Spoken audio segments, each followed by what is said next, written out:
This is the Believe in Pro Wrestling podcast. Here's Rick Ucchino and SP3 on the Believe Podcast Network.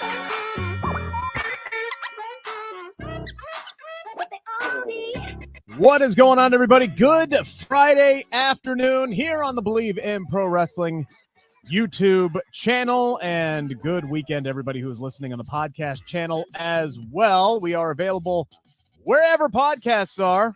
iHeartRadio, the other company I work for, great place to check that out. Go ahead and download the app now and get this podcast and pretty much every other podcast under the sun right there from the iHeartRadio app.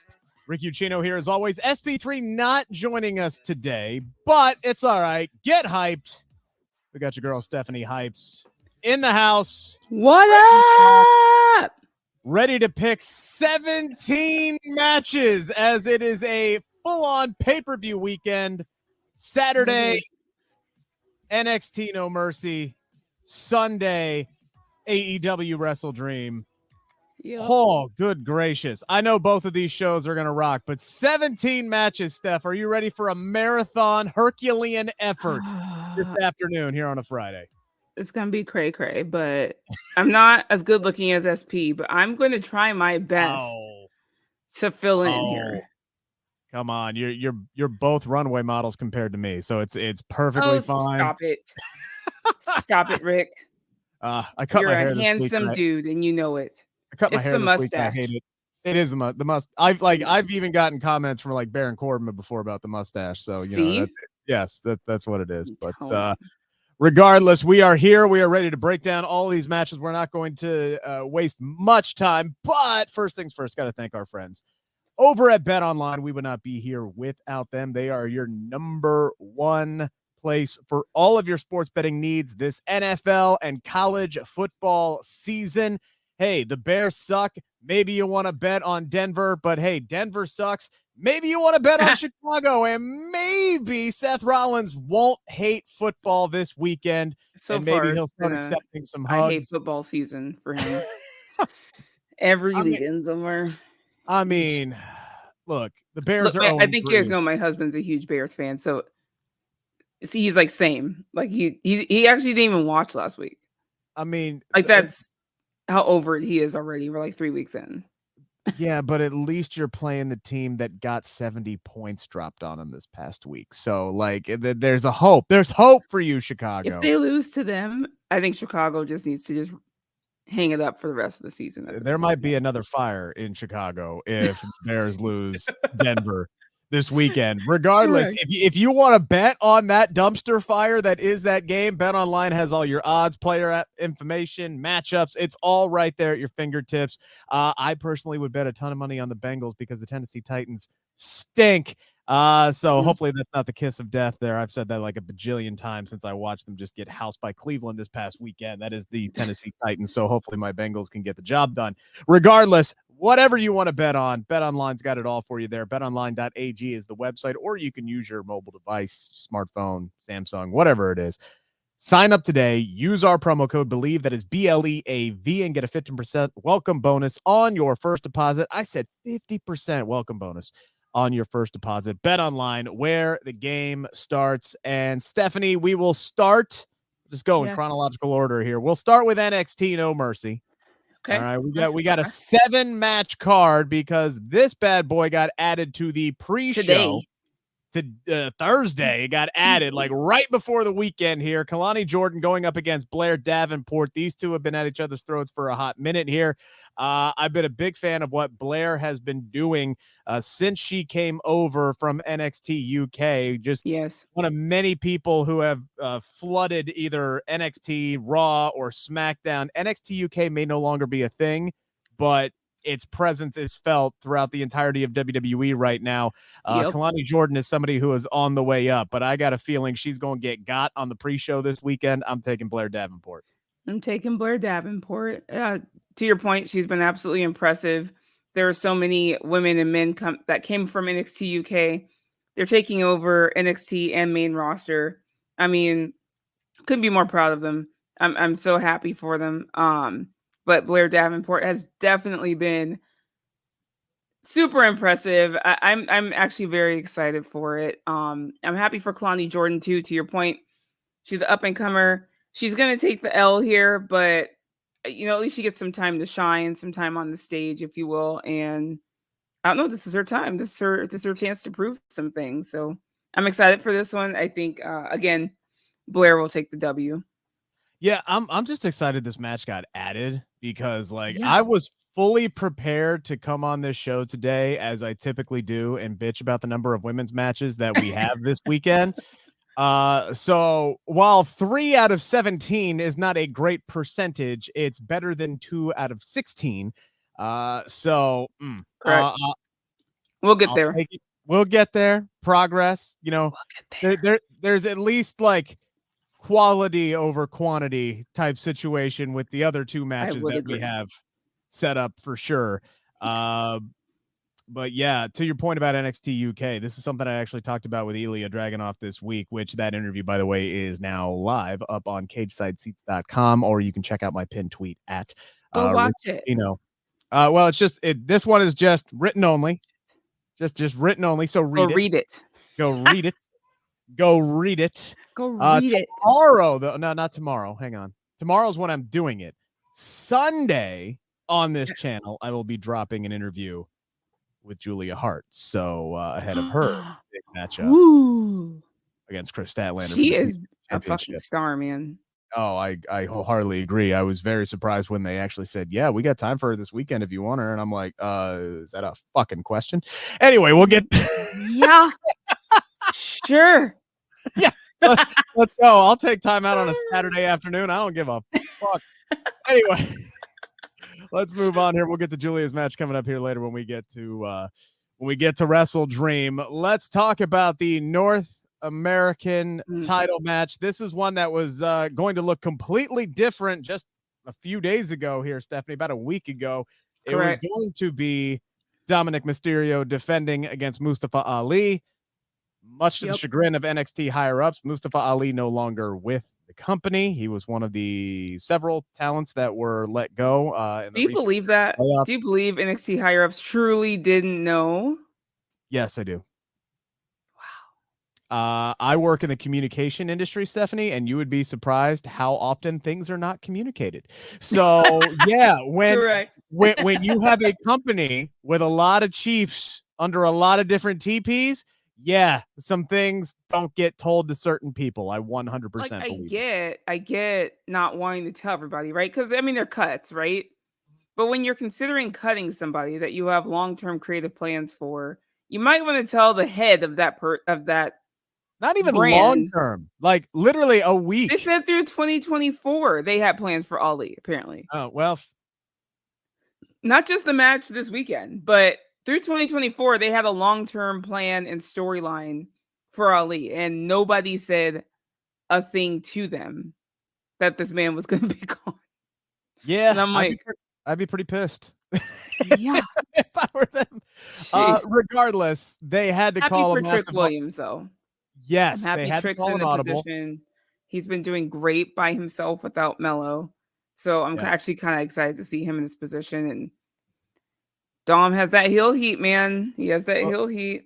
Look, you could call worse audibles here. I've been very impressed with what Trick Williams has done. The crowd is obviously behind him, and they will be behind him this weekend. Dragon Lee as the special guest referee, I think, is going to be a major X factor here. But where Dom is, the rest of Judgment Day will follow. Possibly Mommy. I don't know. Ever since Nia Jax showed back up, Rhea Ripley has not been on television. We haven't seen her. Yeah, so my hope was when they said Dom was on NXT, it was the week after Becky won the title. And so I was like, oh my God, if Dom's there, that means Rhea's going to show up and bump into Becky. Rhea has been nowhere to be seen since Maya plopped on her on Raw, 3 weeks ago now? Almost 3 weeks? Yeah, it's been a hot minute. Now, reportedly, that's because Rhea had requested some time off. So, kayfabe, she's been nowhere to be seen. Right. I just want Australia people by accident, which is pretty funny. But you know, there's going to be people out there going, look at Nia taking people out again. dream people. Part of the show. Regardless, I feel like somebody from Judgment Day is going to be looming in this matchup here, but I think Dragon Lee is the X factor. And man, I know Judgment Day, they all got titles and everything's going great for them. Sooner or later, though, there's going to be a bump in the road, and I got a feeling this might be it. Like, I don't think Mustafa Ali was going to win the North American Championship, but I feel like they got a hot hand with Trick here. And so you're picking Trick? I think I'm going whoop that Trick. I'm going whoop that Trick. Whoop that Trick. I think whoop Dom's ass. I'm gonna go with Trick. I'm gonna go with an upset on this one. I think that's Trick an upset. I think Dom's retaining. He has too much heat, man. Yeah, but he is arguably the top heel in WWE right now. As far as crowd reactions are concerned, yeah. Because even though Roman is like the top dog or whatever you want to call him, you still have people cheering for him and booing him, right? Dom truly has heel heat. And to me, that, I don't know, he's top heel right now to me.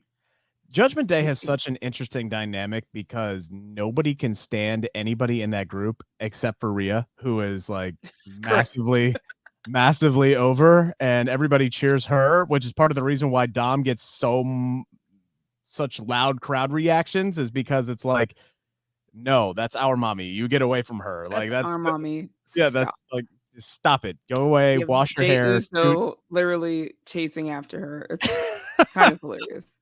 But I don't know. I get a feeling with Trick getting the match and Dragon Lee being there, I don't know if Dom's going to be able to pull this one out. I like Trick to get the win here. Interesting. We got a showdown here for the NXT Heritage Cup. Noam Dar against, I don't care, I'm still calling him Pete Dunne. You can take that Butch crap and shove it. Pete Butch Dunne. Steph, who you like in this one? I'm going for Pete Dunne. I mean, Butch. It would definitely give him he's not supposed to be on the main roster, but it would give him something to do because, like I know Sheamus is out. Sheamus is out with a shoulder injury. Brawling Brutes, they had a good tag team match last week. They lost. It is what it is. Like, I feel like there's more substance for him to do right now on NXT, and he could be due with an extended run down there. But I like him going back down, getting his feet wet. I really like what they're just doing with NXT overall, like incorporating some of the, main roster folk who don't have a whole lot going on, or somebody like a Becky Lynch, who we'll talk about here in a little bit, who can help elevate that brand by other means. Utilize the talent that you got. And, if you have people, younger up and comers, who can work with some familiar faces, that helps as well. I know Noam Dar's been around for a hot minute, back since the 205 Live days. I do think he hangs on to this one here somehow, some way, over Pete. I think this is an abbreviated stay for Pete Dunne in NXT. So I'm going to say Noam Dar takes this one. Interesting. I'm saying Pete Dunne. I really am. We'll get into it. We'll talk about it. Go on. Braun Breaker, Baron Corbin. That picture. Like, whoa. Which one? Bronze. Oh my God. Holy Photoshop. Like, it's just a lot. And I know it's supposed to be intense, which it is, but I'm like, yeah, he's supposed to look intimidating for sure. Let's calm it down a little bit. Baron Corbin's another guy that I've been incredibly happy with what he's been doing in NXT, kind of reinventing himself, getting rid of the bull crap, and just being himself, getting an opportunity to be him and shine and actually win some damn matches every now and again. Yes. Braun Breaker, though, is a guy that I feel like since he dropped the NXT championship and failed to win it back has just kind of been, I don't know, spinning his wheels a little bit. Like, not lost. Well, I think everyone thought he was going to main roster when he dropped it. And the fact that he didn't, and he's just kind of been, he needs something. I don't know what it is, but he needs something. I mean, he's just been kind of cutting his heel chops, attacking people, spearing people. And I mean, he's good at it. Like, I just don't know what else they want him to work on. And I don't know if it's like they just don't have any roster time or TV time on the main roster or like what. Okay, but think about it, Rick. I'm thinking about someone like Braun Breaker. I don't know where I'd put him on main roster right now. Like, I just don't see a spot for him. I feel like he would become like another Rick Boogs. Does that make sense? An Elias, like these visually impressive guys. Elias had amazing charisma. So you can't say it's a charisma thing, but it's like, I feel like he just falls into that big guy. You either go silly with him or you go like super serious, like Karrion Kross, and do nothing with him and he loses and you can't take him seriously anymore. Yeah. So it's like, I just don't see him. See, he's missing something. I don't know what it is. He is missing something. And I don't know. I feel like you could find a place for him. I look at, and it all depends on what happens at Fastlane, right? Because I feel like Braun Breaker is a guy who could come up immediately and challenge a guy like Seth Rollins. And if you wanted to hotshot him, with Rollins and his whole story with Shinsuke Nakamura right now, Nakamura is there to break him, right? Like if I keep going back to like the Batman or the Dark Knight Rises storyline where Bane literally breaks him in half, and then Seth begins his, he can begin his climb back to, the top of the ladder and do that whole entire storyline that they did there. I always looked at Shinsuke Nakamura as Bane, but you could always insert Braun Breaker immediately onto the Bane roster, and he can serve as that literal Bane role and break Seth Rollins when he's at his breaking point. If you really wanted to hotshot him, I was expecting and that's the question. Where do they want him placed? Because I look at wow, I can't think of that man's name right now. The other big dude, Bronson Reed. Oh yeah, he's doing some cool things. He's having some good matches. There's a lot of guys like that. Where's it going? Here's the thing you have to give Triple H credit on. He is an incredibly patient man. And when it's somebody else's time, he will call on it, right? But sometimes it takes a while to get there. And you just have to be patient. And I'm trusting this man to be patient on certain things. Some things like Johnny Gargano, I'm going, where the fuck is he and why is he not on my TV screen? He needs to go to AEW, but that's it took him a while to do anything of substance with Tommaso Ciampa as well, and he's starting to get there as well. Same thing with LA Knight. Everybody wanted that push to start the Royal Rumble. Now you can't push everyone all at once, right? We talk about this all the time, and that's very true. And maybe that's why it's better for Braun to stay down at NXT for now, because they don't have something for him, and he just kind of be lingering on main roster. At the same time, I feel like he's done everything he needs to do in NXT. And that's why I say he needs something more. Like, I feel like he's missing something. Not necessarily him, like, personality-wise. He's missing a good, like, protagonist or something on the other end of him. Like, Baron Corbin's great. I love that man. But I don't know. He needs somebody just different that kind of stops him in his tracks, if that makes sense. Yeah. Okay. Yeah. Like the immovable object to his unstoppable force kind of a situation. Correct. I don't think Baron Corbin's that guy. I think Baron Corbin's not that guy. I think love Braun Breaker Corbin. wins this match. I think Braun Breaker wins this match, and they're just going to continue to. I almost feel like just run out the clock. I feel like maybe they have some Mania plans. Hopefully they have some Mania season plans for him, as that's the way to introduce him. I hope he's not like the Raw after Mania guy, because that's still. I think he's the Raw after Mania guy. Oh man, Oy. I think he shows up with whoever has that world championship. I think he shows up Raw after Mania. Well, if it's LA Knight, he's going to need a heel to go up against. That's for sure. But we'll see. That's a long way off, and that's a pipe way to as go, far as y'all. I'm concerned right now. As far as LA Knight is concerned, we got a tag team title match. I honestly, I don't see. I don't see how you take the belts off the family at this point. They're just too damn good. Like, there's a lot They're of talent in amazing. this match. There's a I lot love of them. talent in this match. I would love for them to actually like do something of substance with Angel and Umberto. The Creeds are great, but Well, they keep come on, like teasing this like claw shit, like, oh, we're coming, claws. I'm like, are you tigers? I'm confused.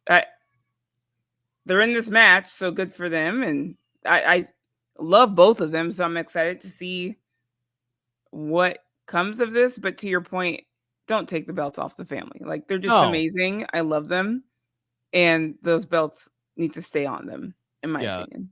Look, I think this is a one of those matches that's on the card to steal the show, even though the result I think is going to be fairly predictable, but that doesn't mean the results are going to be bad, right? Like Tony D needs to hang on to the belts. They've been great since they got them. Just continue the evolution with whatever you're doing with Angel and Umberto. The Creeds are a team that could come up today. Honestly, they could I love be on the Creeds, man. They're ready. They should ready. Be on SmackDown. They're so good. They should be on SmackDown or Raw like tomorrow, like after this show is done, and just go ahead and just bring them up there. Raw. Bring them up to Raw. You could put them on SmackDown and have them honestly like maybe be the team that Bobby Lashley flirts with to get the Street Profits to get their shit together and Look, get. I will say this: I'm all for that, except wait until we split these belts back up. Like, they need to be split up. I'm so over this unified, whatever Raw and SmackDown tag team champion. Like, I split them up, please. Like, I don't mind who's holding them. I just split them up. I feel like that's coming. I just don't know how they want to do it. And the proof is in the fact that they have upgraded every damn belt on this roster except for those. Except for those ratty ass, don't even have side plate, red and blue, just Trojan horse. Those things are hideous. They look like something that you'd win off of guts. I cannot stand the men's tag team titles. They're so ugly. They've been ugly since they were introduced, y'all. I'm sorry. It's time for an upgrade. So we're both hopefully they're working on that, and they'll be like, okay, let's split it. We're both going with the family on this one. All right. Well, we both got a vested interest in this one. The NXT Women's Championship is on the line. Why is that? Who is this? What? What's going on? Who are these ladies? I have no idea. Becky Lynch defending her NXT Women's Championship against Tiffany Stratton. Look, I think you meant Grand Slam Man. Yes. Is defending her NXT Women's title against Tiffany Stratton. Now, typically, when it comes to one Rebecca Lynch, I tend to have to look through things. I tend to look through things with rose-colored glasses on. I don't think Tiffany has a chance in this one. Like, I think this is another one of these matches where Tiffany is going to be put over by her performance, but it does not make a lick of damn sense to put the title right back on Tiffany Stratton. What their plan is with Becky and what her plan is with this championship, stay the course. Stay the course, because no, Rick, I got a lot of messages today from people saying Becky's not on the NXT Deadline pay-per-view graphic. Oh no. So they all messaged me saying, oh my God, is Becky losing? She's not on the NXT Deadline graphic. And I'm like, that's what you're basing all that off? What? Look, NXT Deadline is what? December something? It's in December, first of all, folks. So we have some months. Remind me, did Becky win that NXT Women's Championship on a pay-per-view? Remind me, did that happen? I'm trying to remember. I feel like it was like a normal Tuesday night. Yeah, I feel like it was just a rando Tuesday night in September. Weird. Yeah, when that happened. Interesting. So, it's funny. I just want to just say, I'd never ask her about match outcomes. Number one, she knows I'm a fan, right? She knows I like to be surprised like everybody else. I never ask her about match outcomes. So people messaging me, asking me if she's winning or losing. I don't fucking know. I don't know. I might know about some creative plans. I might know about some things she's pitched before. That's about it. I don't know about match outcomes, and I don't ask. Because again, I like to be surprised just like everybody else when it comes to these things. Sure. As far as I'm concerned, to your point, you are absolutely correct. This is one of those instances where she's done all these interviews saying like, this is Tiffany's chance to prove how extreme she can get. Can she take it? Can she take it? It would not make any sense that Becky, Maria, and Lopez Lynch, who is the master of stipulation matches, loses to Tiffany Stratton in an Extreme Rules match right off the bat after winning a title 3 weeks ago. It wouldn't make any sense. This is kayfabe, right? So on paper, Tiffany should not beat Becky, and she shouldn't beat Becky for a while. Now I have no clue who she's going to end up dropping the title to eventually. I don't even know if it's going to be Tiffany. It might be one of the other ladies. Either way, I think she even said in one of the interviews today with Chris that she's like, whoever ended up dropping this to is going to have to really show out and bring it, right? Like, she's telling you it's going to be somebody who's ready for her to put over big, if that makes sense. They have to get there, though. There's no sense in rushing it. There's no sense in Shawn Michaels not having this woman on his show when she brings such huge views, right? Like, she's not. Anyway, the title's when being she featured won it, when she on won NXT, the damn belt, the it's being overrun. featured on Raw. It's being featured on SmackDown dark matches. Like, since when has this ever happened for an NXT title? Never. And it's doing wondrous things. And she has wondrous plans to do with it, to bring up some of these women, put them on the map, get people viewing them, get people seeing them, teaching them, learning them. Like, it's just an all good situation. And I don't see that ending on Saturday. Becky wins here. I think me and Nora are on the same page as far as that goes. I think it's going to be an incredible match. I think she's going to bring out a more vicious side of Tiffany. I think we kind of saw that when her and Kiana James were attacking her. That was probably the most vicious or aggressive Tiffany I've ever seen. And she's a heel. She should be that aggressive. But that was the first time I had seen her like that. And I was like, it just caught my eye because I was like, I've never seen this much fire behind her. And I'm a big Tiffany Stratton fan. So not that she was doing anything wrong before, because she wasn't, but I never seen that kind of fire come out of her against somebody, across from somebody. And Becky brought that out. And I think that's absolutely amazing. And that's the whole point of her being there, is to get these women to get into the next gear. You know what I mean? And I saw that in that segment. Her and Kiana both, they were both hitting her hard. They were going for it. And I'm like, that's what she wants to bring out of them. That's what she wants. She wants them to go, okay, this is it. Like, people are watching. Like, let's bring all of it, right?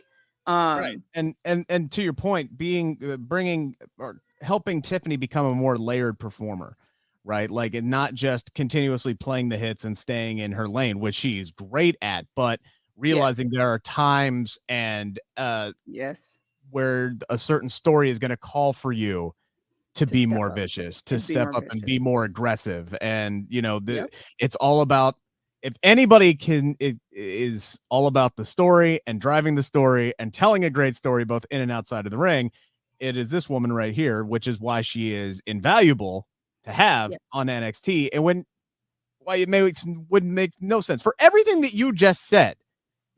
It would make no sense to take the title off of her and end this run after 3 weeks. Plus, like, just from like a personal standpoint for Becky, like, yes, winning the NXT championship, I know that meant something to her. Right.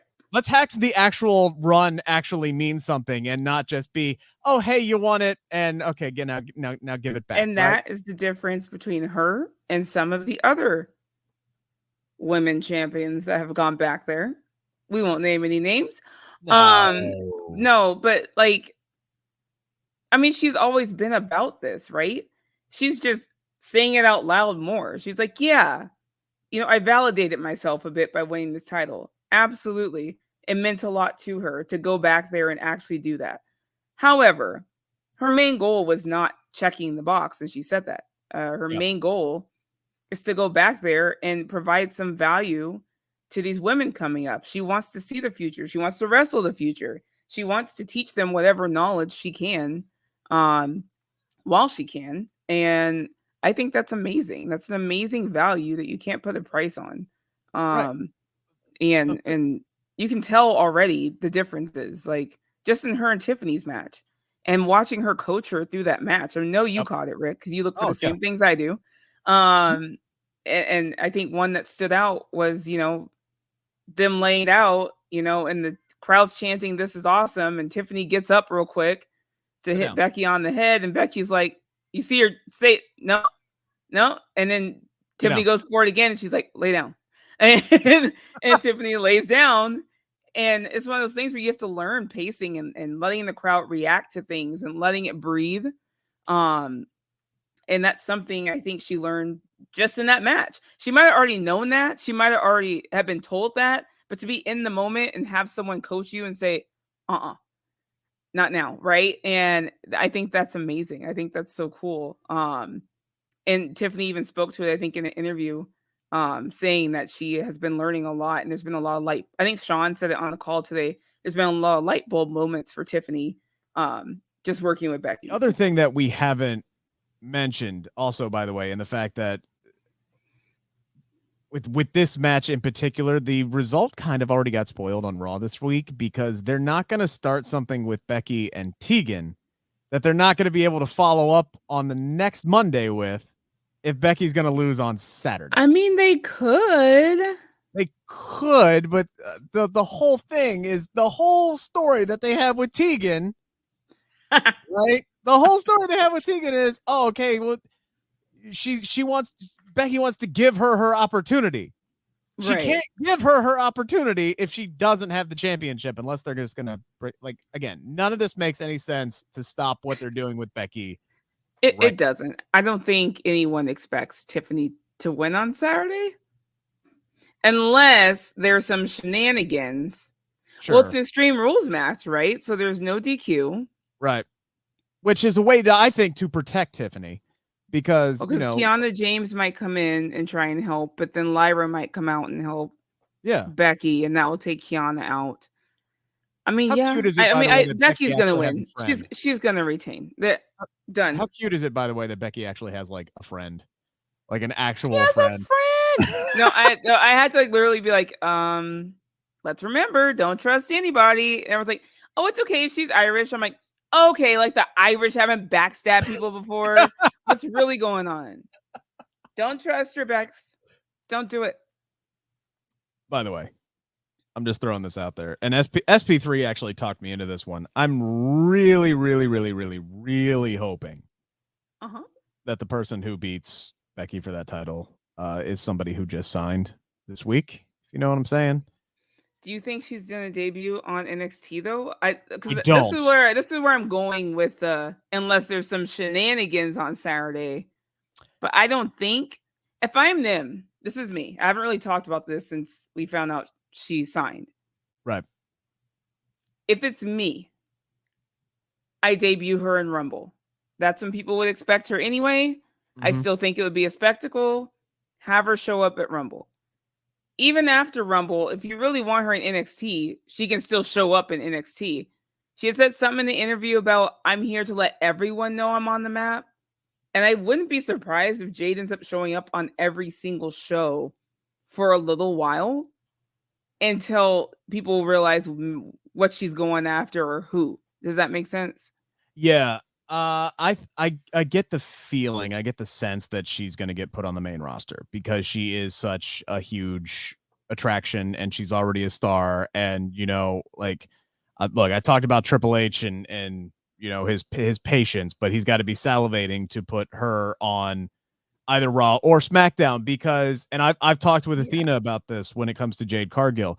She's somebody, if you're flipping through the channels you see on television, you stop flipping through the channels and watch what the hell she's doing, right? So I posted it on my Twitter, right? Just like everyone else.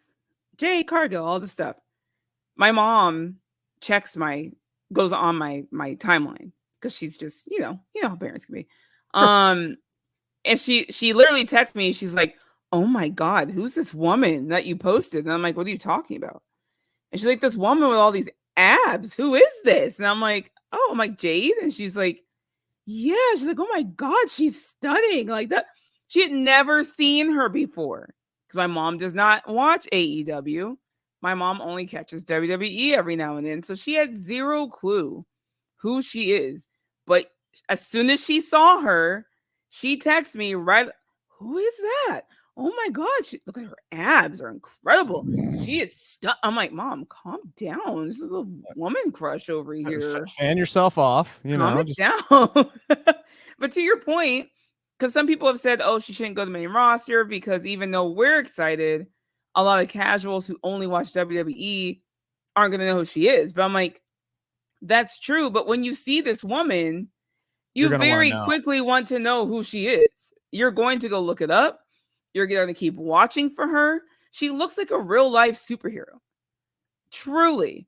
And she has that aura about her that makes you stop and gasp and go, oh my gosh. Like the last time I remember feeling like that about someone was China. I was younger, but when China debuted, we all kind of stopped and were like, who is this? She's a very special attraction, and I understand people and they look at her and look, I saw your tweet. I saw your list of matches that you put out there. You know, you're putting Jade up against Rhea and Jade up against Bianca. And initially I got enamored with that. And I, said, all right, give me Jade and Bianca at 40. Let's go. Right. Like, and SP3 had to reel me back in. Right. He had to hey, don't blow that in the first few months. Right. Like, let's calm down, be patient with this. And I agree with him. Like, she does still need a little bit of seasoning, especially when you look at her last several months in AEW, it was still a lot of enhancement matches. So as far as work rate is concerned and in the WWE system, it would be smart for her to kind of go in there and learn a little bit. Right. And that's why I'm saying wait till Rumble. Acclimated. Keep her in the PC for the rest of this year and debut her at Rumble. My thought process on that is, though, and this is going back to a conversation that SB3 and I had on this very program. You guys can go back and watch that show on demand if you'd like. Me and him kind of spitballing.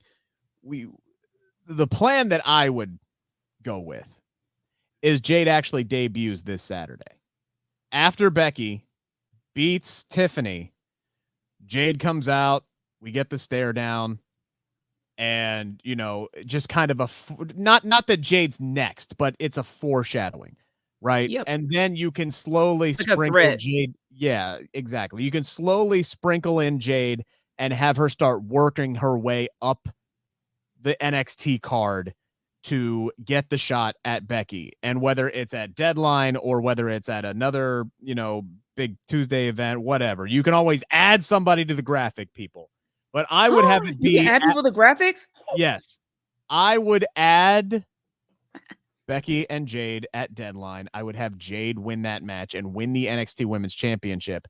And then, by the way, enter the Women's Royal Rumble as the NXT Women's Champion and finish second in the Royal Rumble to Becky Lynch, who gets her win back over Jade by tossing her ass over the top rope and winning the Royal Rumble, setting up Becky and Rhea at WrestleMania 40. Which is happening at WrestleMania 40. I'm calling it. Everyone wants to argue, it should be Liv. I'm like, it's not going to be Liv. I love Liv. Liv's not even healthy right now. I love Liv too. Right. I actually like that a lot. My only problem with Jade beating Becky now, and this is my own rose-colored glasses, if you will. Becky, to me, is the mountaintop. That is the woman to beat. To be the woman. Does that make sense? Yeah. So, to me, having Jade beat her here, I don't know if it makes sense. Do you see what I'm saying? I would love for Jade to show up, do the stare down with Becky, have people guessing whether or not that's Becky's next feud. It's not, right? next Tuesday on NXT, some other women show up or whatever and come after Becky. And that kind of leaves Becky going, well, where's Jade? Right? Like, because you get the stare down, it's almost like a threat, almost like a warning. Like Jade's giving her a warning, to your point, a foreshadowing. This is going to happen eventually, just not now. Right. And I think that would be really cool for people just be wondering when it is going to happen. But I really don't think it should happen until main roster. Like, I really think you could always, they have to take their time with it. You can't, to me, the 4 horsewomen in general can't be easily beat, if that makes sense. Now you could always do maybe a multi-women match where Jade is beating somebody else to take the title. Remember, that's how they took the title back off of Charlotte, right? Is true. It was actually Io who got beat for the NXT Women's Championship instead of Charlotte. So you could always do like a multi-women match to kind of protect Becky. But regardless of whoever it is, she should have that belt until December, until Royal Rumble season. And then my early pick right now is Becky to win the Royal Rumble, become the first ever 2-time winner for the women, and face Rhea Ripley at WrestleMania 40. That's my prediction. And that's why it also doesn't make sense to take the belt off of Becky right now, because she needs something to do in October, November, and December. So long story short, Becky beats Tiffany Stratton on Saturday. 20 minutes later, we're moving on to our next match. It's for the NXT Men's Championship. You had to know we were getting held up on Becky, though. If you guys know me or Rick, you had to know that was going to be a 20-minute conversation. Yeah, for sure. And then, you sprinkle in Jade, and we're just, hey, look, there's only 2 main roster women's, main show women's matches. They're both going to get time on this goddamn show, okay? That's just how it works. Regardless, I think our main event, I'm saying regardless a lot today, and I'm noticing it every time I say it, and it's bothering me. Anywho, Carmelo Hayes defending the NXT Championship against Ilya Dragunov. Again, check out my conversation with Ilya Dragunov on CageSideSeats.com. These two, the last time they fought at Great American Bash, tore the effing house down. They are going to do it again. If Jade Cargill is going to be involved with this, I expect Becky and Tiffany to close the show, because Becky is still the biggest star on this entire pay-per-view. Yep. And that's not a shot at anybody else. If Jade Cargill's not involved, I would not be surprised if they close the show with this matchup, because Ilya Dragunov is winning that NXT Championship. It is happening. Oh, really? It is his time. You think so? I do think Carmelo is him, though. Carmelo is him, but so is Ilya Dragunov. Like, that dude, Ilya, and I told Ilya this. This is a man who could wrestle a broom handle and still put on a 5-star classic. He is very much cut from the same cloth as a Gunther, who every single person he wrestles, they have their best match against him. Agreed. Ilya Dragunov is that guy. I don't think he is going up to the main roster anytime soon, and he has no issues whatsoever staying down in NXT. He has said that numerous times. I don't know where he goes if he loses to Carmelo again. He beats Carmelo. Ilya Dragunov is winning that NXT championship. Does that mean Melo comes up? I think Melo is main roster ready. Yeah. Well, he's been main roster ready, but I believe he's main roster bound. I would not be surprised. And I know this is such a cliche, stereotypical thing. Come on, he's ending up with Lashley and the Street Profits, right? Like, we all know that's happening. You think so? I don't know. I don't know. You know more than I do. So every time you raise your eyebrows, you make me think like I don't know shit. I didn't say. Oh my God. I don't know why people assume that I know things. Because you do. What? Wow, you kind of threw me for a loop on that one. Look, I'm just going by an outsider's perspective. It's hard for me to root against here. Carmelo. Does that make sense? But to your point, I actually kind of want to see Dragunov get it. I kind of want to see him win it, to be honest with you. I would love to. I would pop for that. I would pop with that pretty hard. It's tough. Like, you know who wins? We win. We win. Oh, yeah. Because we get to watch this match. We're again. winning. Yeah. And to your point, you have your opener and your closer. Either Becky and Tiffany are opening the show and Carmelo and Dragunov close, or vice versa. Yep. Yeah, I think. Oh, damn. Okay, I'm going to Dragunov. Wow. You convinced me now. I'm like, oh my God. I swear. Because here's the other thing. You did. Here's the other thing. We're getting a third one of these. Like there's got to be a grudge match. There's got to be a rubber match. And to be a rubber match, Ilya has to win the second one. It's true. So, again, my mindset on this one. So, all right. I'm going with Ilya. I think we get a new NXT champion because we're not getting a new NXT women's champion. No. And I did pick I did pick another title change. I did pick the North American title. North American. I didn't. I picked Dom. Man. Like Dirty Dom is around to stay. Could you imagine for a second though? Staying around. What did you say? Did I say it right? I have no idea. I'm lost. I'm confused. Who am I? Who's hosting this show right now? Could you imagine the scenario where Trick is the singles champion and Mello has nothing? Like, I know that they're not a pair anymore, but man, could you imagine if you do that running in the back? Could you imagine Mello congratulating him? If Mello gets jealous though of the fact that Trick's got the North American title, the title that he made. Trick's always been very supportive of him. Yeah, but when those roles are reversed, you know how that works. Oh yeah. Oh yeah. All of a sudden, when the B player becomes the A+ student, shit goes down. We all know how that works. Shit goes. Then you go around telling people that number one doesn't talk about number two. I'm just gonna move on from that one. We are gonna switch now from NXT No Mercy, which is on Saturday, to a much longer card in AEW WrestleDream. By the way, we appreciate everybody who is tuning in to the show as Stephanie is ready for an intermission. Little nap. It's such a long card. They always have such long cards. And don't get me wrong, I'm not complaining. I am complaining. They have amazing pay-per-views, so I can't even be mad about it. But God, they are long. And can we start at 2? Can we get the honestly, that's one of the things I'm looking forward to about Elimination Chamber is the fact that some bitch is going to start at 6 a.m. Oh my God, right? A pay-per-view like in the morning, right as soon as I wake up. I want my hot coffee, my tea, crumpets. I'm getting some biscuits and bouts. Like, let's go. Like, I'm ready to rock and roll right there. Here is some IHOP. I mean, it's going to be PJs.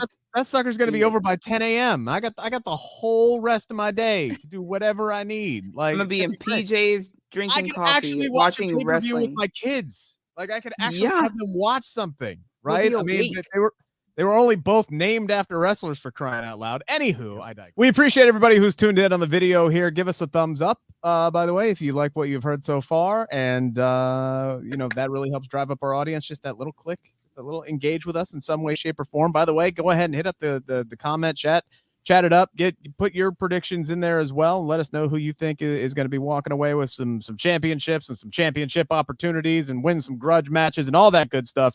If you're checking out the channel for the first time, you like what you hear, you like what you see, go ahead and hit that subscribe button as well. We greatly appreciate that. All right, let's run down this very long card once again. To your point, Stephanie, I remember sitting there in Chicago at All Out after Ricky Starks and Bryan Danielson just tore the house down with that strap match. And then I'm sitting here and I'm like, we still have 4 more matches after this. I don't know if it's not just the length. You know how there are certain matches that drain you, and by drain you, like they're so good and you're so emotionally and mentally invested that once it's over, you're just like, whew, I need a break. And then when you have 5 more matches to go, you're like, God damn, like I need a drink. It's what happened. It's what happened at 35. Like after Danielson and Kofi, like correct. Everybody was spent, and it was 1:00 in the morning by the time the freaking main event started. Anywho, I digress. Let's start off with the Ring of Honor Tag Team Championship match. Now, unfortunately, this is now a handicap match. It is. Adam Cole allegedly broke his ankle in 3 places. They Or some posted ligaments. photos of it. It looks horrible. Yeah, look, I feel like Charlie Day from Always Sunny in Philadelphia, because I especially with the ending that we got to Dynamite this week with that really skinny dude and the devil mask popping up there. I'm like, that's Adam Cole. Like, come on. Like, what? Something nefarious. Cole. Something nefarious is happening here, right? I just. Some people think it's Edge.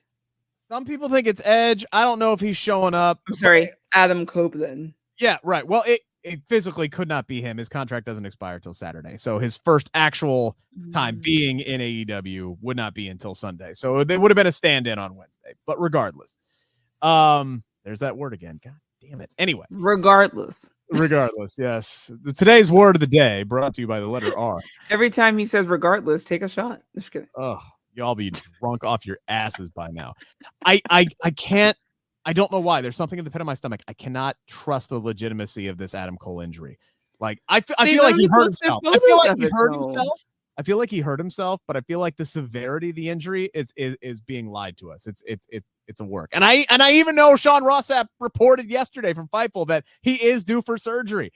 There's a part of me that just like, I need to see the knife go into his ankle. I'm not buying it. I don't know why. But I can't buy it right now. Like, everything seems to be like that a setup between him and MJF has been a massive setup this whole way through. And MJF's instincts, right, are for him to drop Adam Cole, punch him with a dynamite diamond ring, and leave him in the middle of a bay for, fish to eat. Bay in the middle of a bay. Exactly. But he continuously does not trust his own instincts. And he is constantly being put through different obstacles that he normally would not put himself in. And it's because Adam Cole is setting him up. He's playing the long game. And I don't buy for not one instant, that this man is legitimately hurt. Britt Baker could be putting out, false photos from an injury that happened 2 years ago. Someone Google stop broken ankle photos. Oh my God. Someone Google it. I look, it's probably legitimate and it sucks. And I think part of me is hoping that it's not legitimate and he's going to be out for a long time. This is the problem with wrestling fans. Like, we've been fucked with so much. We don't trust anything. Like, we're all like, I'm never this guy. I'm never this guy. There's just something about this that I don't buy. And especially the way that Dynamite ended this weekend or this Wednesday. It makes me feel like MJF is being set up because now he's doing something that he never would do. He's putting himself in a handicap match for the Ring of Honor tag team titles. That said, the Righteous are not winning this. I'm sorry. MJF is winning. MJF will win. MJF is winning. Somehow, some way, MJF wins. I don't know if we find out who was in the Devil Mask. I don't know if they get involved with this. But, Stephanie, it is interesting. And I really hope that it is a work because I don't want Adam Cole to have to go away. This man did so much just to be able to come back. Correct. And something as just nonchalant as, here, let me jump off of this stage and fall 3 feet onto the ground, snaps this man's ankle. Like, what the hell? Like, it is, freak accidents happen. I get it. CM Punk busted his foot on the freaking guardrail. What is up with dudes busting their feet in AEW? Maybe wear more supportive shoes. Maybe. I'm kidding. I don't know, but it sucks if Adam Cole, because like everything surrounding Adam Cole and MJF, and then you mix in what Roddy's doing and what the Kingdom is doing, it all centers around Adam, and Adam needs to be there. True. I don't want this man to be gone. So if he is hurt and he's not able to wrestle, hopefully they keep him on television. But I do think that MJF does retain in the. The Righteous. It's obviously they're doing something with them. They are putting some stock into them. They want to build them up, but it makes it makes more sense for them to drop MJF to drop the Ring of Honor tag team titles to the Kingdom. Those are the people who need to be taking the titles off of them. So MJF is winning this one. Ricky Starks is on the card. Thank God. Going up against Wheeler Yuta. These are two dudes that I like a lot. These are two dudes who are friends of the program. You can watch both of those interviews on demand as soon as we're done here on the Believe in Pro Wrestling YouTube channel.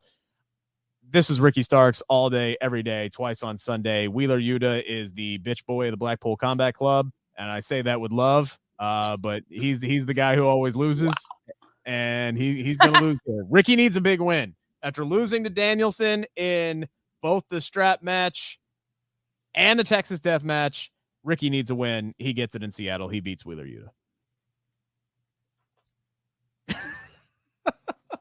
Ricky's winning. Ain't no doubt about it. Eddie Kingston is also winning. He just won this. He just won the title. He's not dropping it. No matter how good Shibata is. Yes. Right, said that wrong, and I apologize. Eddie Kingston. You got it right. Katsuyori Shibata against Eddie Kingston. Right. Both the Ring of Honor World Title and the New Japan Strong Openweight Championship are on the line here. This is going to be a banger matchup, but there is no way on God's green earth that Eddie Kingston is dropping it in his first title defense. Ain't happening. Ain't no way. This man is going to be he's going to be like the longest reigning something for sure. I don't know about that, but he's definitely going to have that Orange Cassidy type run where he is going to put in the work. He's going to defend it. He's going to defend it vigorously, and he's going to defend it often. I don't know if he's going to have the Orange Cassidy stamina to go months upon months upon months with this title run, but he's going to get all the miles he absolutely can out of it. Who is walking away as the number one contenders to the AEW tag team title? Fucking banger incoming. Oh, no doubt about it. Anytime the Young Bucks and Lucha Brothers in a match together, I just get my popcorn. Yeah, for sure. I don't know who's winning this one. The Guns? So I don't know. Orange Cassidy is on such a great run too. Here's the thing. I look at these four teams that are involved, Steph, and I go, okay, you got the Young Bucks, who now are involved in the international title picture scene, Solo. Same with the international champion himself in Rey Fenix. He's not supposed to be the international champion, but Jon Moxley, hopefully he heals up here soon. Comes back, wins the belt, and then he and Ricky Starks can do what they were going to do with it. But you also have the Guns, who are involved with Bullet Club Gold and everything they have going on right now. I'm looking at these. I just like the Guns entrance, and that's why I want them to win.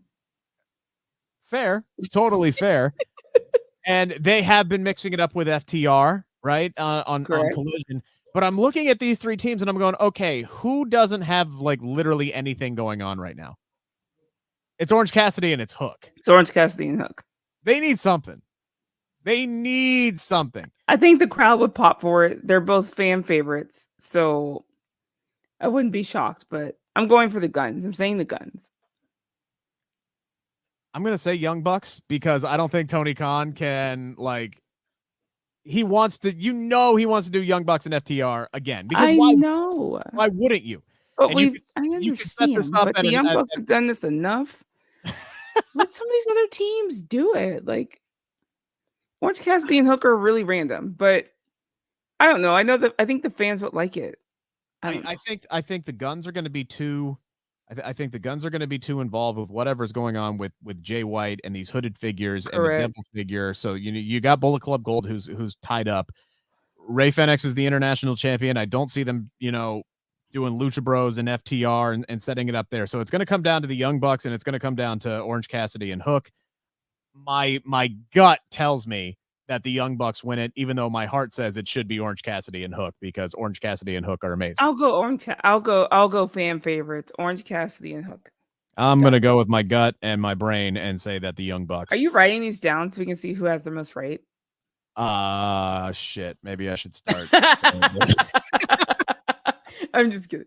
We can watch it. We'll watch it back and then we'll write them down. There we go. That sounds good. Sounds like a plan. We still have 10 more matches to go. So we actually only have 5. We're cooking with gas now. We're rolling through these as quick. That's what we spent 20 minutes on one women's match earlier. It's because if Becky was involved in any of these matches, we'd be talking about them for 6 hours. So that's true. I think we actually did a good job restraining ourselves when we went to the Becky Lynch conversation. Yeah, I think we actually did fine there. Now, who will our number 1 contenders be facing? Will it be FTR or will it be Aussie Open? Aussie Open, I think, has they're a team that has been elevated nicely on Collision. I've liked the promo exchanges with these between these two teams. I liked Aussie Open on commentary. Everything about their presentation screams that they have a chance to win this match, Stephanie. Yeah. They're not winning the match. It's FTR. FTR is going to retain. This low-key could be the match of the night. It could easily be match of the night.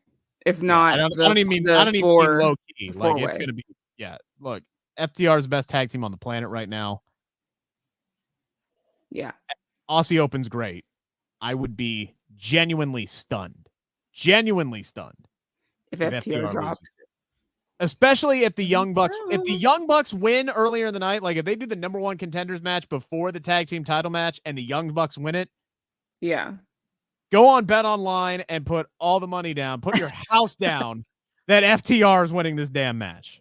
Correct. This one, you know, TK is salivating for that match again. So absolutely. This one, I genuinely have no idea. I do know it feels incredible. It's Kenny Omega. Weird. I feel like they're gonna go with. I'm thinking of Will Ospreay. I don't. Shit. Kenny has been losing a lot. Inosuke Takeshita. But isn't that why he needs a W? Because he's been losing a lot. Yeah, but can he and Jericho coexist? That's the question, and that's what's so weird about this match is putting Jericho and Kenny Omega on the same team. It's just it's weird. I don't know why. I just there's so much about this graphic that just looks weird to me. With Sammy on the other side, he's over there, and Sammy Jericho, looks kind of peeved, and Kenny Omega. I'm going Chris Jericho, Kenny Omega, and Ibushi. Yeah. Will Ospreay does not lose. He doesn't, but maybe he does on Sunday. I think Don Callis. Once again, Don Callis is going to play the factor here. He's going to be the X factor. They're going to bring out the kryptonite for Kenny Omega, which is that screwdriver. Somebody's getting effed over here. This match might go an hour, like to be completely honest with you, and carry this pay-per-view into 1 o'clock in the morning. Did you say an hour? No, why would you put that juju? No, Rick. Oh my God. I'm gonna say that this match ends up going to the team of Will Ospreay, Kenosuke Takeshita, and Sammy Guevara when Sammy Guevara pins Chris Jericho. Wow. That's what I'm going with. I mean, for storyline reasons, that makes sense, but I'm going with Kenny Omega and Chris Jericho and Ibushi. Finally, our other women's match. Woo! The TBS champion, Chris Statlander, going up against Julia Hart. You want to talk about... I'm so excited for this.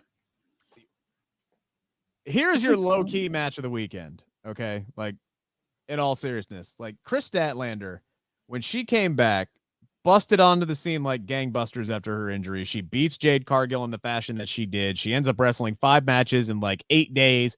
And then Tony Khan just immediately threw her on the back burner and like did nothing with her in weeks on end. But over the last month and a half or so, he has taken her from the back burner to the main burner and has cranked that sumbitch all the way up on high heat. She's main evented like I don't even know how many rampages at this point.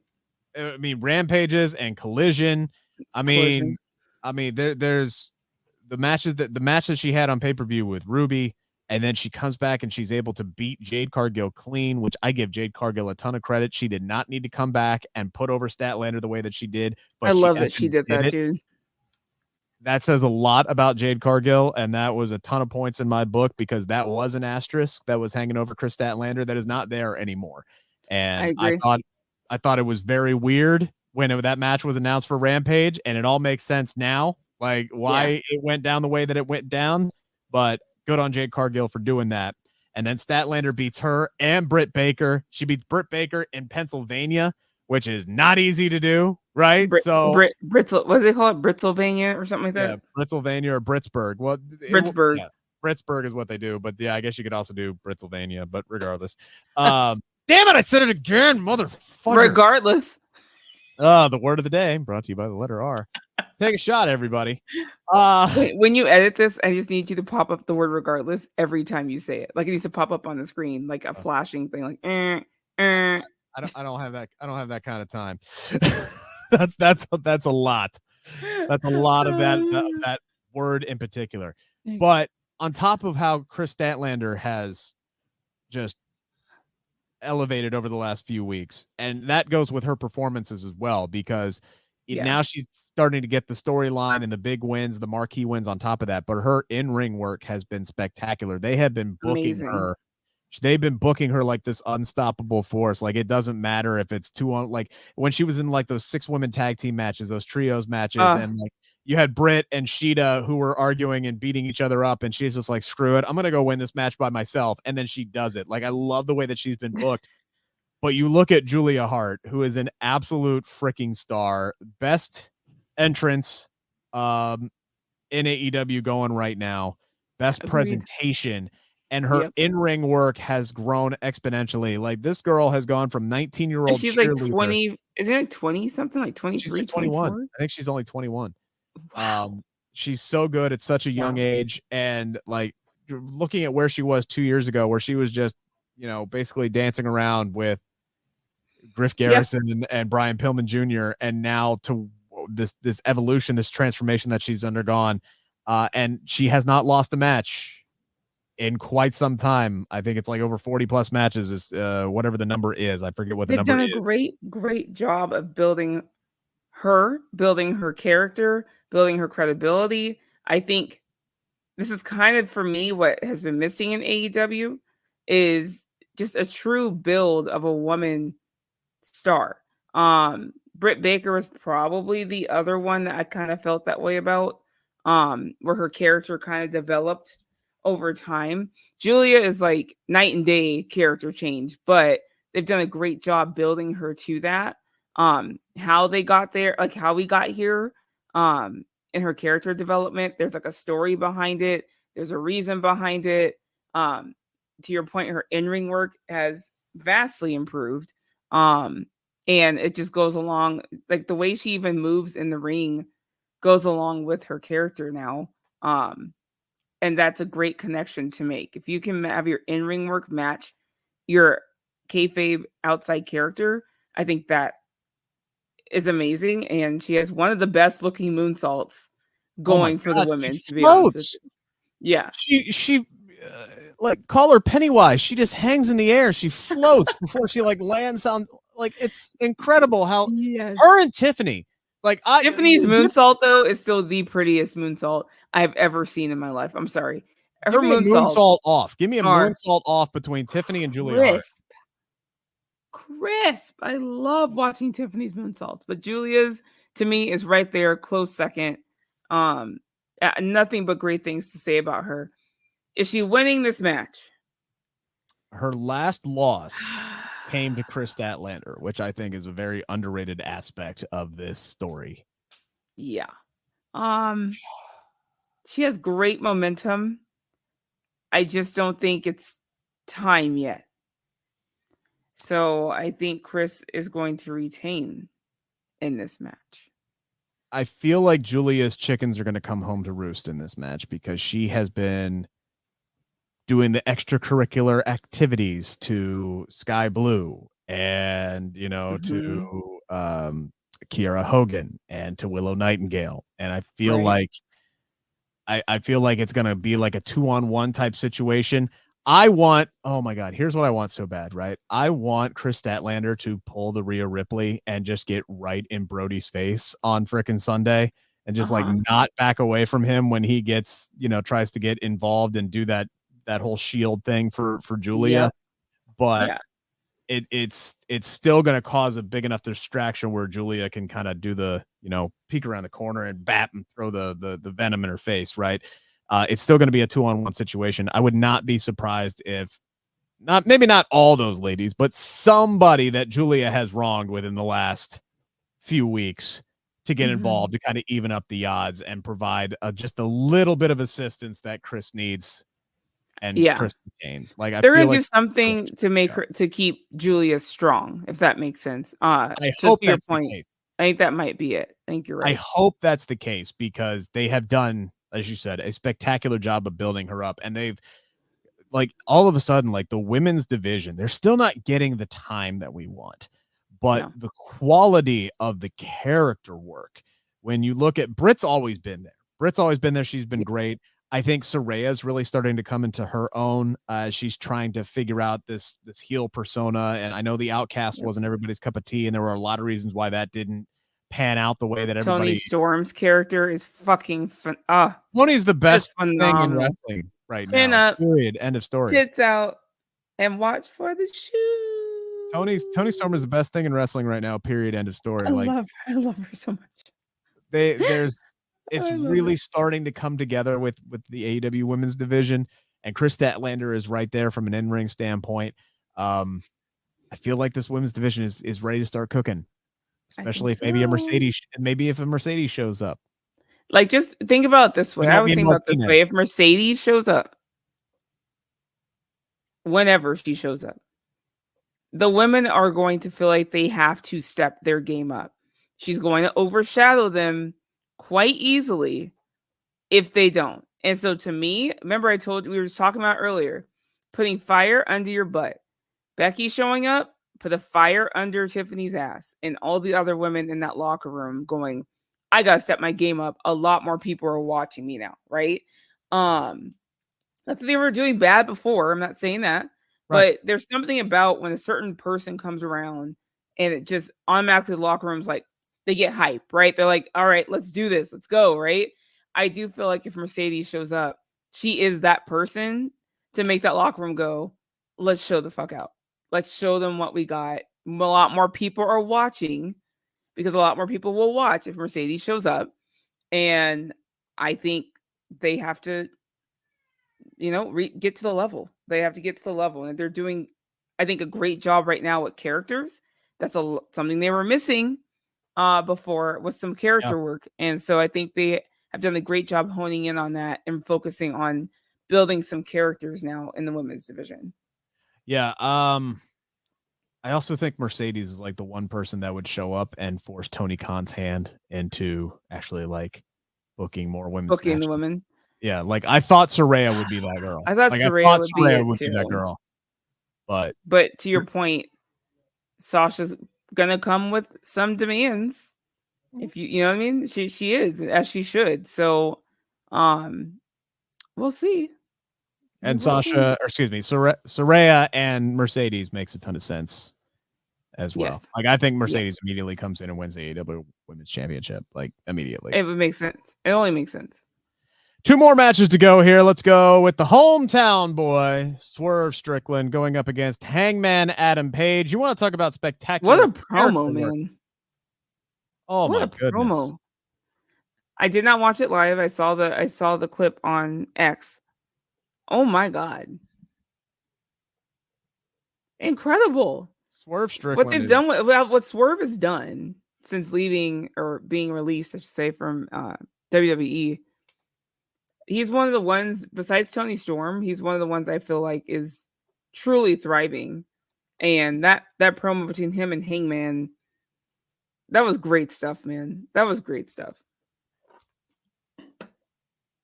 Swerve Strickland, I give a shit ton of credit to, because this is a guy, if you've listened to his podcast or you listen to any of the interviews that he's done since he left WWE, this is a guy, for whatever reason, WWE did not see enough in to properly utilize him. And this is a guy who constantly was just asking for an opportunity.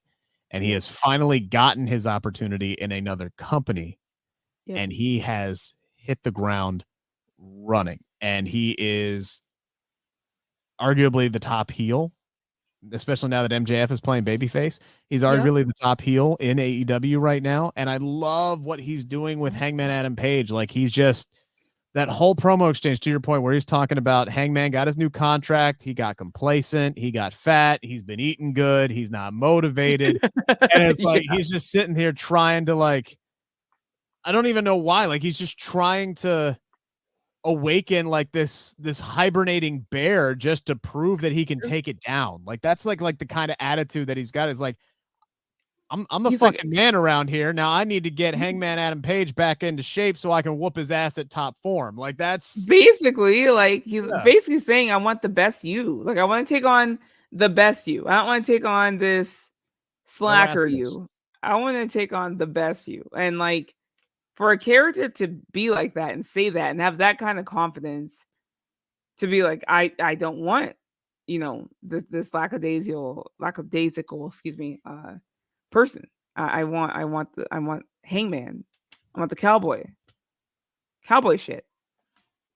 And I love how just in tune he is with his heel persona and his heel character. And the fact that on Wednesday, he's smart enough to realize that Prince Nana and his dancing is getting over, and Swerve ain't all about getting over. And he immediately shuts that shit down on Wednesday. Like, no, we're not doing the dancing anymore. No, I'm a guy. No, I'm about business. Get that shit in the back and fuck all y'all's good time. We ain't having that. I think Swerve Strickland wins this match. Swerve is one of these guys. He's on the same platform of a Ricky Starks, where I just keep waiting for them to elevate him to the next level. I think this is the first step for Swerve Strickland. I think he beats Hangman on Sunday. It's hard for so Hangman's another one that's hard for me to root against. Sure, and I get it. With the work he's been putting in and everything, I'm gonna have to go with Swerve too. I'm rooting for him. I hope he does get put over. And then by Hangman losing, maybe that brings out the real Hangman, if you will, right? Yes. So we will see. Our main event, I'm assuming is going to be the main event, is it better be the dream match. Who is the best technical wrestler on the planet?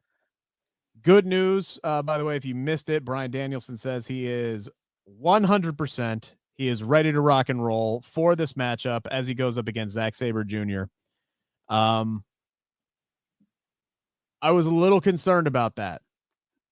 Watching that Texas Death Match with Ricky on Collision this past Saturday, because there were points in that match where his right arm was hanging. He was still clearly protecting that right arm. He wasn't throwing a lot of shots.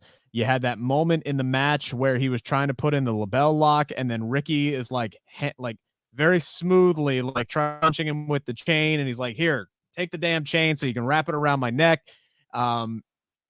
Ricky, again, somebody who's really growing into his own as a ring general type or a coach type. Not that Bryan needs any coaching, but even Bryan has said, "Hey, look, he's carrying me through some of these matches." Right?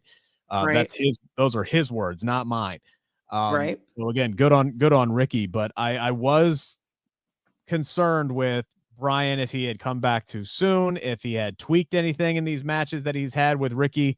Bryan says he's good to go, 100%, no restrictions. So we're getting GOAT level Bryan Danielson against Zach Sabre Jr. Steph, this is another one of these. Is he 100% though? He says he is. Again, so we'll see. I want the best. We'll know. I want the best. You will know very, very quickly. If we're dealing with GOAT Bryan Danielson, excuse me, or if we're dealing with a slightly injured. Regardless, he'll still be great. Okay, like to be clear. I don't know. You're right. I did see people talking about and posting clips of the match on a Collision. I don't know. I guess we'll see. Who's winning? Like I know Bryan Danielson doesn't have a lot more in the tank. I think we're on borrowed time at this point with him. He has promised an epic year, right? Like he has already said his time as a full-time competitor is coming to an end.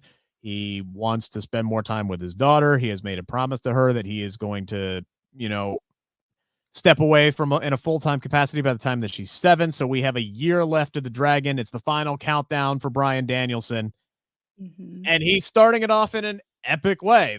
He's like, this is going to be his farewell tour. He wants to do all the cool shit that he can possibly do in a year. Yeah. And I would not be surprised if this is a match that we get more than once. But we're in Washington. Aberdeen is not that far away from Seattle. Correct. Nope. Hometown hero, Bryan Danielson, without a doubt, in my mind, he wins this one.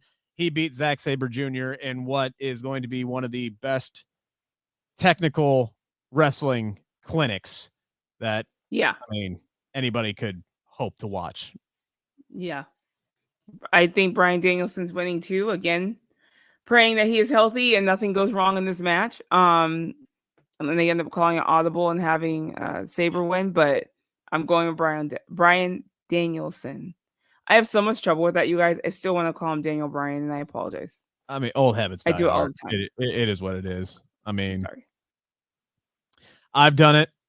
I accidentally called Mercedes Sasha earlier. It happens, right?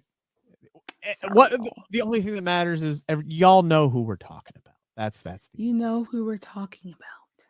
We did it. We made it. All 17 matches. Stephanie, what you got going on? Where can people follow you? Which, if they're watching this, they're probably already following you, but still, what you got going on? You can follow me on X, Twitter, at Stephanie Hypes. You can follow me on Instagram at Stephanie Hypes with 2 S's at the end. I will actually be at No Mercy on Saturday live. So I will be there shooting video, cheering, ranting. I got my lemon shirt ready to go. I finally got mine in the mail the other day. I did. It finally came in the mail. So I got my lemon shirt right in time for the show.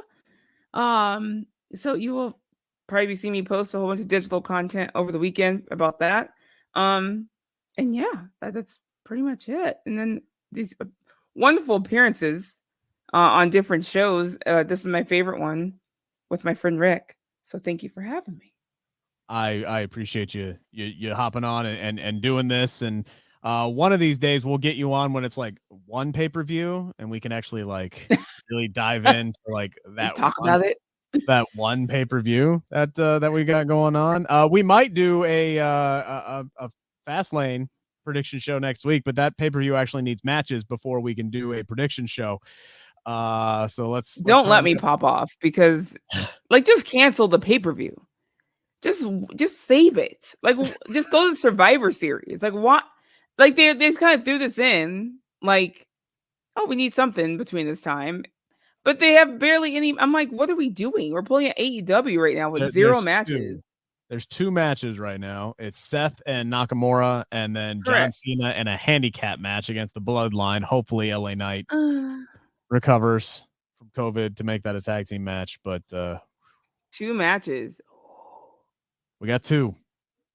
And there's no feud for Rhea right now. And what the hell? Who is EO gonna fight?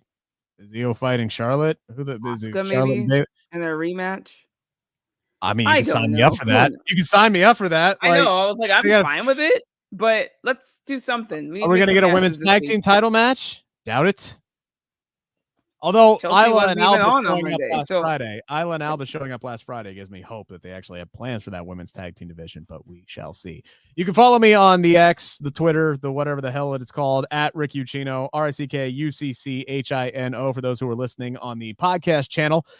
Make sure to check out my conversation with Ilya Dragunov. Again, that is up on CageSideSeats.com. And tomorrow I'll be dropping a conversation with Julia Hart ahead of WrestleDream. That is going to be right here on the Believe in Pro Wrestling YouTube channel as well as the podcast channel. Until next time, Stephanie, thank you so much. Always a pleasure to get to hang out with you for a while. Yes, and enjoy the weekend, everybody. Enjoy the pay-per-views. SB3 and I'll be back Tuesday, 2 p.m. Hi, SP. Breaking everything down. This has been the Believe in Pro Wrestling podcast brought to you by Bet Online.